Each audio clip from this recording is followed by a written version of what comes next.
Welcome to Arkham. I'm your host, Ryan, and thank you for tuning in today. So, we are going to be talking about how Oregon has made drugs illegal again. And I think this is a major win, but we'll talk about that. We're also going to be talking about some comments that Seth Rogan made about smoking weed and watching movies naked. Real aspirational stuff. And we're also going to be talking about the DINK lifestyle. I've been wanting to address this topic for a little bit, and Seth Rogan gave me an in, so I'm going to take it. So we'll be covering all this, and I should be done by 8:30, so that'll give you guys time to watch the State of the Union address, because I know you guys are excited about that. I know you've just been waiting with bated anticipation to watch a dementia patient give the State of the Union. So I'm hoping that this year, instead of just the red background, that they do some like flames and really just make it a little bit more sinister than they did last year. I believe it was last year or the year before. I just remember distinctly seeing Biden with this ominous red background the last time he did the State of the Union. So anyway, so we're going to be talking about a bunch of that and more.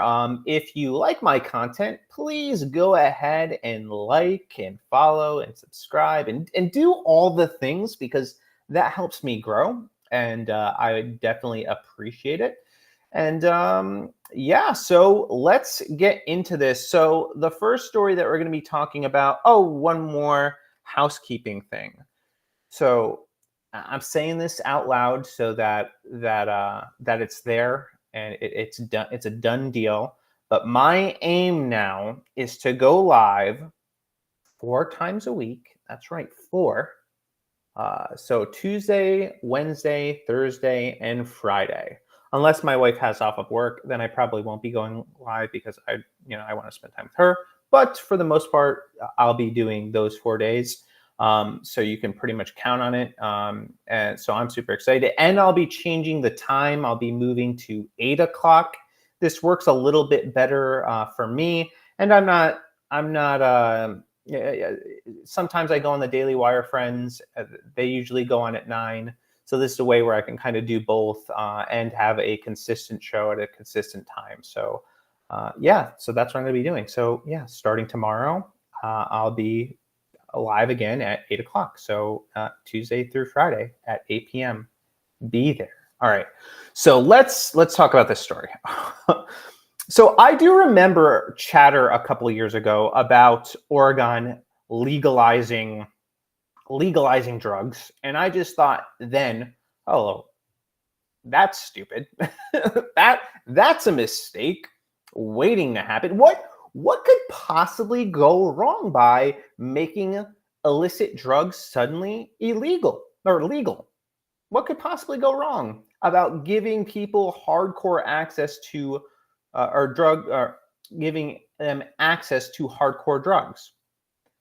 It was a recipe waiting for disaster, and the disaster inevitably came. So, wrong story. Share this tab instead. All right, bingo.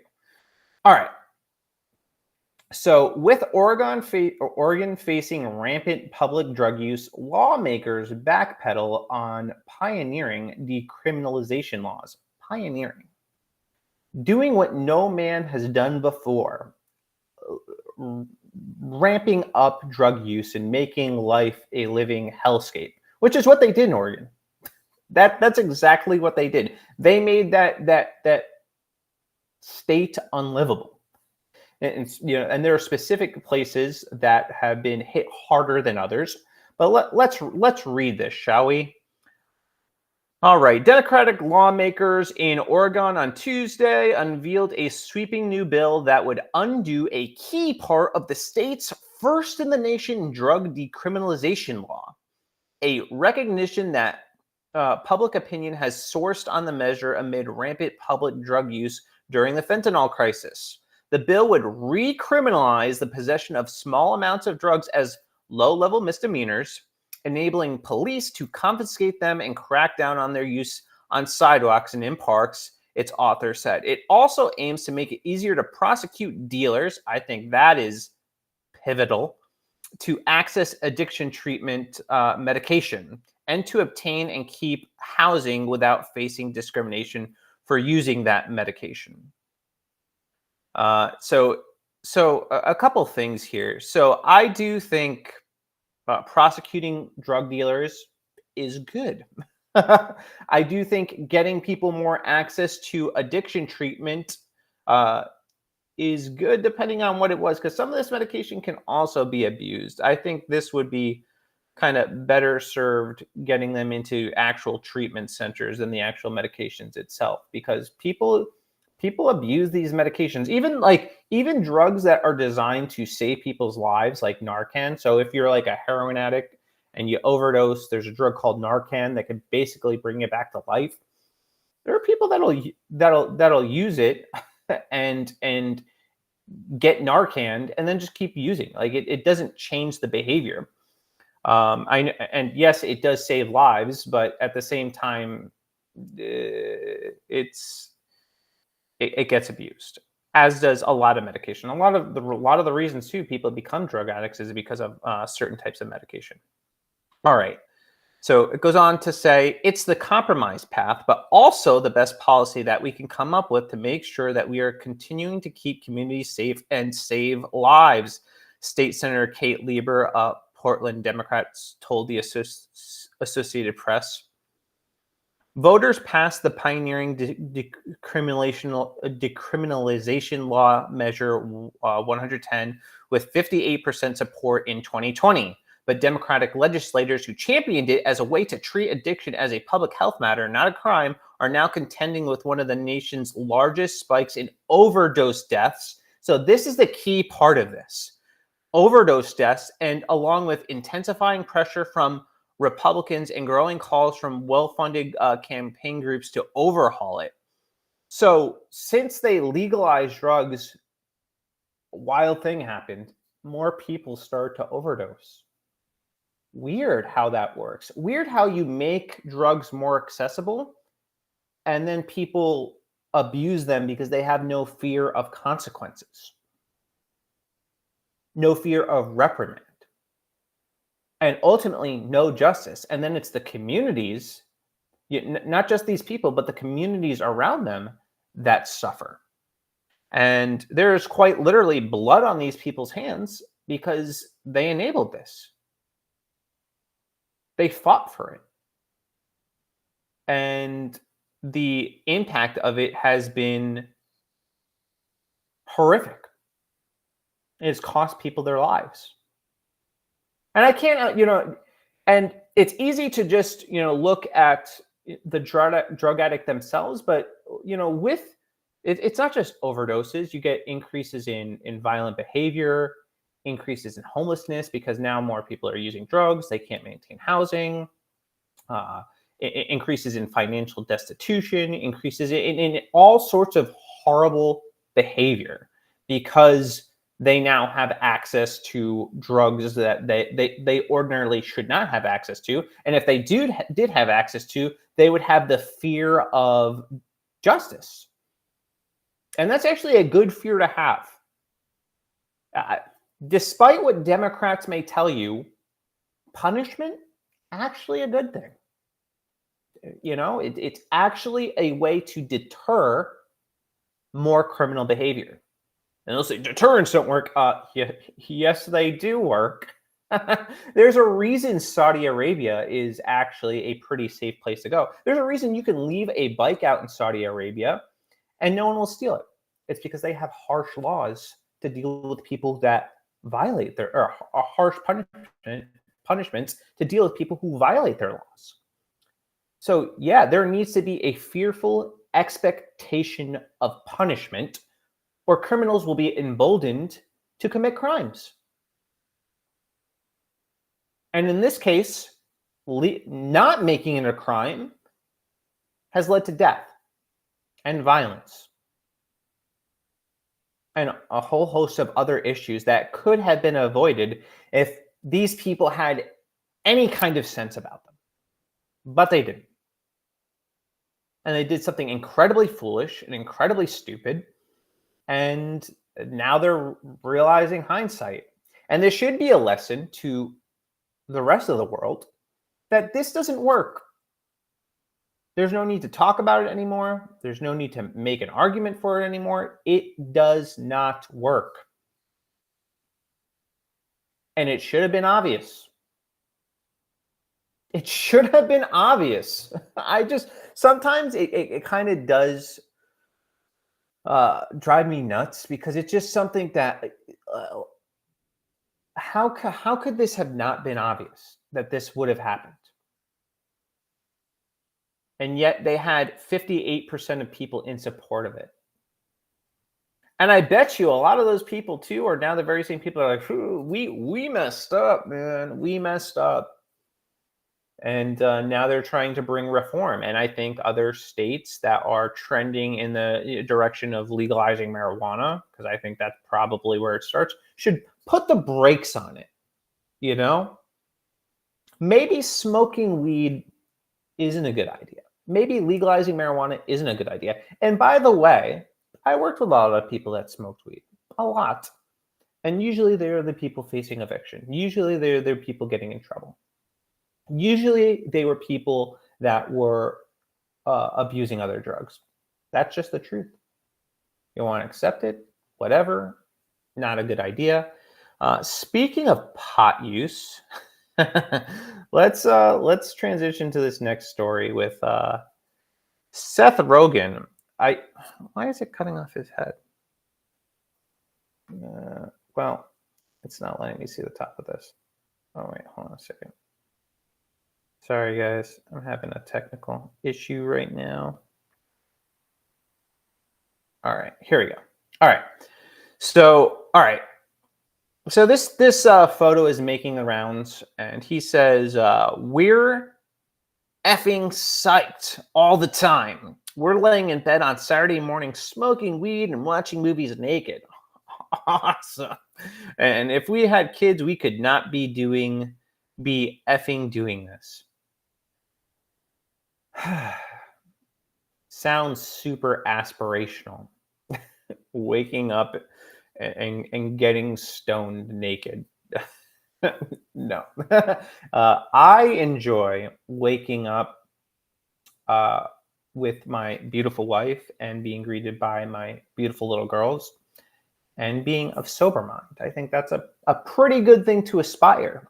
And one of the things that I want to talk about today is that you can have success while also having kids. There's actually, I don't know, a handful of Hollywood celebrities that also have kids that are also successful. There's this guy who literally launches rockets into space and launch electric vehicles and satellites and manages this social media platform named Elon Musk. Got lots of kids. I would say he's arguably one of the most successful people on the planet. Lots of kids. Maybe his marriages aren't that successful, but he has lots of kids. So I hate this mentality that people try to use to make it seem like kids are a hindrance to success. I would have no success in life if I didn't have kids. Nothing that would really matter to me. My kids are everything. They actually have driven me to be more successful, to be more adamant in my pursuit of career growth, and to challenge me to change some things, because it's no longer me thinking about me. Now, I'm not saying that Seth Rogan doesn't have any, he's not a successful person, but I will say this: his success dies with him. His legacy dies with him. He's not going to be, he's not going to leave behind anything that ultimately matters. He'll be forgotten. And I do think this is the wrong message. And I do believe that this message has given birth to the rise of the DINKS, who are equally selfish and narcissistic people, and who also, it'd be one thing So I don't have a problem with people being single and not having kids. I don't believe having kids is for everybody. I believe there are some people you're not meant to have kids. Um, and I do believe that God calls a lot of people to be single, and that singleness can be a beautiful thing. But inevitably, the people that are opting out of having children aren't, you know, being humanitarians. They aren't going on mission trips. They aren't serving in soup kitchens. They aren't giving all their wealth to help other people. No, they're using their singleness or their lack of kids as an excuse for frivolous spending and vacations. Way to go. All right, let's watch this next video. And if you don't know what DINK stands for, dual income, no kids. All right, and it's as stupid as it sounds. We're dinks. We're gonna get asked daily when we plan on having kids. We're dinks. Of course we're gonna go out to eat every night after work. We're dinks. We don't have to ask our family for financial help or to watch our kid when we want to go out. We're dinks. We're gonna go to Costco and buy all the snacks in bulk that we want. We're dinks. We have disposable income to spend on whatever we would like and don't have to spend on a kid. We're dinks. I'm gonna go to every football game and play 18 holes whenever I want. We're dinks. We're gonna get asked to every single family event what we're doing with our life. We're dinks. Like, people with kids can't buy snacks that they want. Yeah, because I have kids, I suddenly cannot buy anything I enjoy at all.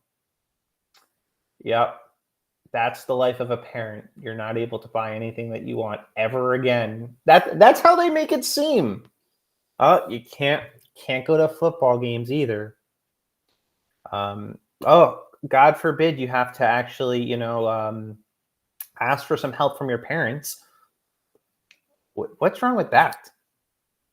And I'm sure actually their parents would want grandkids. That's probably something that they don't talk about. There's a reason they're being asked when they're going to have kids, and it's probably from their grandparents who want to watch them, who would love to watch them.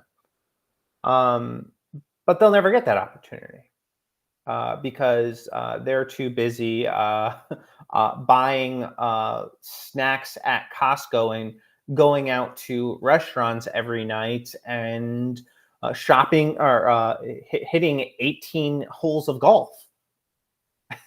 It's just kind of wild. But there's a couple more videos in this vein that I wanna play. Same genre. We're dinks. We go on 10 vacations a year. We're dinks. We spend our disposable income on fun stuff, like boats. We're dinks. We spend 4 hours a day on our favorite hobbies. We're dinks. We get 8 hours of sleep at night. We're dinks. Sometimes we buy plane tickets for the same weekend. We're dinks. We never have to pay for a babysitter. We're dinks. Our house is almost always clean. We're dinks. We have the most spoiled dogs in the world. So,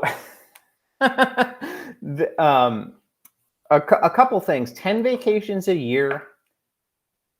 Yeah, I mean, even if I wasn't married and I didn't have kids, I probably wouldn't be doing that. That seems a little excessive. It seems like a lot. How do you have the time off of work to even do that? So I don't know how that's possible unless you're like going on like mini vacations every weekend. That's fine. That's doable. And families can do that. We do go on vacation. Another radical thing. We do actually go with our families though, and it's a lot of fun, and we get to experience life in a different way. Me and my family are really looking forward to going to New York. Now we can't go on extravagant vacations all the time. We have to be frugal and make the best of what we have, but you can go on vacations. The sleep thing, that's only for a short window of time. So it's like people think like when you have kids, you never sleep again. That's not true. You suffer a little bit in the beginning, not even gonna front about that. My daughter did not start sleeping through the night until 7 months, my last one. So that was rough, but you suffer, you power through it for a little bit, and it's worth every second of it because I wouldn't trade my girls for the world. They bring me more joy than any vacation ever has, and any material item I've ever bought, and any restaurant that I've ever been to. And a dog certainly is not a substitute for children, which is a common theme that I see with the DINK community. They'll dog people for having kids, and but they also have dogs and talk about doing things with their animals, and it's like, okay, well, you're still looking after someone, and maybe you don't have to hire a babysitter, but you definitely have to hire a dog sitter. The dogs are more of a hindrance for me going on vacation than my actual kids. I have dogs. They make going on vacation more difficult because guess what? Most hotels are not willing to accommodate dogs. And most people don't want to take your dogs. They don't want to watch them. So then you have to board them. Then you have to worry about them getting sick when you board them. It creates this whole extra host of problems that they still have to deal with. So at least kids, they have one day where they'll be independent. Dogs, they're dependent on you for the rest of their lives. That's just the truth. At least get a cat. You could leave a cat alone for a week or two, give them some food, give them some clean litter, have someone maybe check on them once, and it's fine. Oh, by the way, too, if you have the right situation, you don't have to hire babysitters. Me and my wife, we have 2 kids. One's 5, one's about to be a year. I've never paid for a babysitter. I actually have a family that I have a good relationship with, and they want to watch my kids. They want to see my kids. And that gives my wife and I an opportunity to go out and actually, have some fun together, have some alone time. All right, this last one. Why is nobody talking about being dinks? Well, I'm freshly married and I'm going to talk about it. Here's a life as dinks in our early 30s. No shocker here, folks. Today we went to Costco. We don't have kids to feed, but we got lots of money to spend on goodies. Brian always checks out while I get a box, and then I sit here and look cute. Here's the haul, and our total was $252. The register game at Costco never gets old. You cannot tell me that grocery shopping and a fresh slice of Costco pizza isn't a good date night. I mean, you can tell me that, but I don't believe it. Obviously, we had car cookies for dessert, and yeah, I will probably just make this a series now, so follow along for more dink content. I just don't understand why they don't think anybody else can shop at Costco. It doesn't make any sense to me. It doesn't make any sense to me. Other people can shop at Costco. Costco is actually better suited for people with families because you buy things in bulk. I go to Costco or Sam's Club. I get pizza too with my family because it's cheap and it's an easy way to feed everybody. And we get our pretzel. My daughter gets a churro. It's great. We love it. It's just, this is one of those things too where it's like, again, I wouldn't have an issue with it if they didn't make their little digs at people with kids. Like, you want to be single, you want to be a dink, fine. Do it in a way where you're not putting down people with kids. I don't understand it. You can talk about the joys of your dinkhood without putting down people with families and making it seem like kids are a burden. They are not a burden. They add to your life, and it's a beautiful thing. There's 2 more videos. I might only have time for one, probably only one. So if you spend any time on Twitter, you've probably already seen this video making the rounds. I want to read, actually, in a sec, while the video plays, I want to pull out some of the comments for this video because it's hysterical. So there's this woman named Brianna Cascalone. And I'm just going to play this video for you guys so you can see what I'm talking about. All right. We're going to get some brekkie. I'm so excited. By we, of course, I'm referring to me and my hubsters. Methinks I might get some French toast. Or perhaps some scrambled eggies. Approaching restaurant. All right, at restaurant. Must have. Cut chunky. You got a little something. Does anybody else don't give maple syrup in their bacon? Wait, bacon and maple syrup. Never get enough ketchup. Devour that. So a lot of people are rightly pointing out how cringe, not this video. I'm just going to play the other one. I'm just going to do it YOLO. Where is it? Here it is. Sorry guys that you have to suffer through 2 of these. Here it is. Yellow. So today I have my hubby here and we're going to talk about how we met. Hello, Snookums. I love him so much. Get closer. First, we need a sippy. I forgot. Would you like one? So we met in a... Tree. No. Coffee shop. Thank you. We met in a coffee shop. I was the barista. He was le customer. And of course, my barista name... So I don't know what it is about this couple, but there's just something distinctly awkward about that. I don't think it's an act. Like this whole thing is a skit, but themselves, there's just something awkward about their I cannot quite put my finger on it, but there's just something awkward about it. It makes you a little uncomfortable. Name was Senorita Awesome. What did he say to you? What would you like today? So of course, he says, I want a coffee. And what kind of coffee did you get, baby? A hot one. A hot one, just like him and me. So I says to him, how hot would you like it? This Hot enough. Hot enough. And then after looking in his bluish eyes for about 40 seconds, I couldn't take it anymore. And I just went, What did you do? Nothing. And that's how we started dating. That's also how I got fired from that coffee shop, but that's a different story. Just pretend. I'm telling you, coffee shops, man. Me and this guy. Can somebody give me an awooga? I don't know if this genre of humor, I'm going to be honest with you, definitely does not resonate with me unless cringe is like a humor set now. It just comes off extremely cringy. But I do want to read to you guys some of the comments on the first video I showed. So one guy wrote, I will never take my wife for granted again. Yeah, you got that right. This is the most annoying thing I've ever seen. Next one. Normalize bullying. Oh, man. Fully convinced you are like 33 years old and actually act like this. Oh, man. This the comments were what made this worth it for me. You suffer a little bit, but you read those comments and it just gives you a healthy dose of laughter that'll help you get through the day.